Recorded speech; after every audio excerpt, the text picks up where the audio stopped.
Right now, in context to the farmers, media is focused on covering the instigators, wherein they will tell you that Khalistani players are involved, which is clearly true. But even though this is the truth, this is not enough to make a judgment that every goddamn farmer over there is anti-national. In fact, farmers से ज़्यादा pro-national कोई है ही नहीं.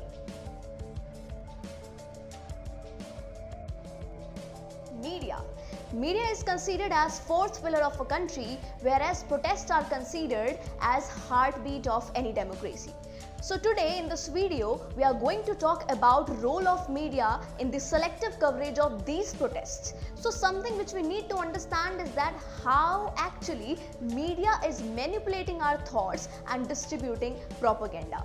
So this is something which you can literally spot not just in this Farm Bill ka protest, but any sensational protest across the country and to some extent across the world. First of all, this media coverage of these protests are given a lot of importance. Not because this is something of national interest, but because this is something related to national conflict. Because matters of national interest may not get them sponsors, but matters of conflict would definitely do. And I'm not talking about business sponsors, I'm talking about other kind of sponsors. Political sponsors, maybe.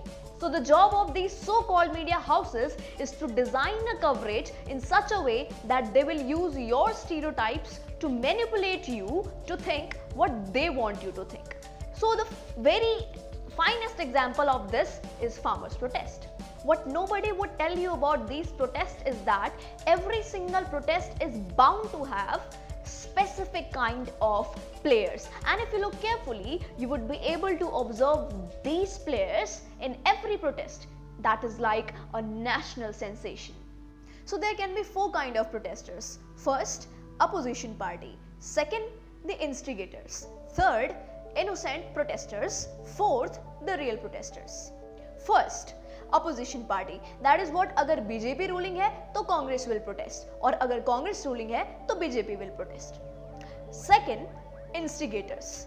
They are the ones who will start the stone pelting or abusing the reporters, or they might genuinely become super angry, or they can be sponsored by the opposition. Third, the innocent protesters. These are the people who just come along because of course number is a very important factor in any kind of protest. Nobody would ever cover a protest which has only a few people. Last and most important, we have got the real protesters. These are the people who are genuinely protesting. The ones who need to be captured and interviewed by media. The ones who have the knowledge of all kind of intricacies. Now, what media does is, they specifically cover only one or two of these four players, by which they design a coverage in such a way that they can manipulate you into thinking or having a particular opinion depending on whoever their sponsor is. A very simple example of the same is when the Rafale protest was going on. A journalist from print media got into that crowd and started asking people, Rafale kya hai? And the replies he got were bizarre. अच्छा, तो ये Rafale क्या है? Rafale उसके बारे में सभी जानकारी नहीं, उसके बारे में जानकारी नहीं पूरी। जानकारी नहीं है तो फिर आप प्रोटेस्ट कैसे कर रहे हैं? इंडिया का डिफेंस मिनिस्टर कौन है? इंडिया का डिफेंस मिनिस्टर कौन है? इंडिया का डिफेंस मिनिस्टर कौन है भाई? लेडी कौन? रक्षा मंत्री? डिफेंस मिनिस्टर राजनाथ जी हैं मुझे लगता है। सीताराम। हाँ सॉरी सीताराम। लेडीज नाम कौन है defence minister? Nirmala Sitharaman. Sir रक्षा मंत्री वो अपने सुषमा स्वराज जी हैं। Defence minister Nirmala Sitharaman. I don't know. So now, if I show you interviews of these 15 to 20 people, what would you conclude? Of course, you will conclude that the entire group of 5,000 to 10,000 people who have gathered there have been paid, and their entire protest is completely baseless. This comes naturally as a viewer. Although it might be true, but it is important to note that those 15 to 20 people who have been paid can no way represent the entire 5,000 people who are protesting. But because this is an oversimplified version of the story, our basic psychological instinct is to immediately jump into the conclusions.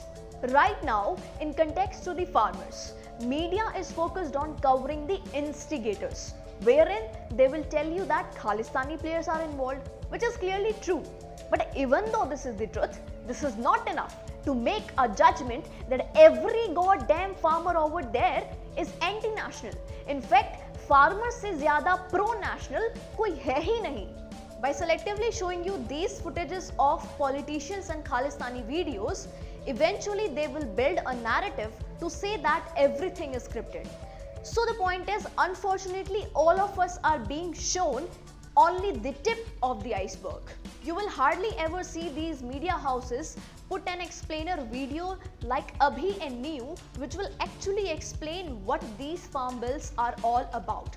And without understanding the subject, there will be a bloody 2-hour debate, which is lesser a debate and more like a professional big boss. Because sponsors को खुश करना important है और TRP भी तो जरूरी है. So the question is, what are we supposed to do? How can we differentiate between what is to be ignored and what is to be watched? Two very simple things. First, follow a sensible creator on Instagram who can give you a better understanding about a particular subject without having a preconceived emotion in his or her mind. Secondly, every time you see something on Instagram which is being posted or shared by some celebrity, don't mindlessly share that video or image. Please.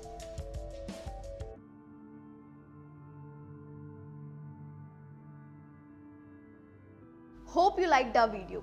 We would love to have your reviews, suggestions and opinions in the comment section.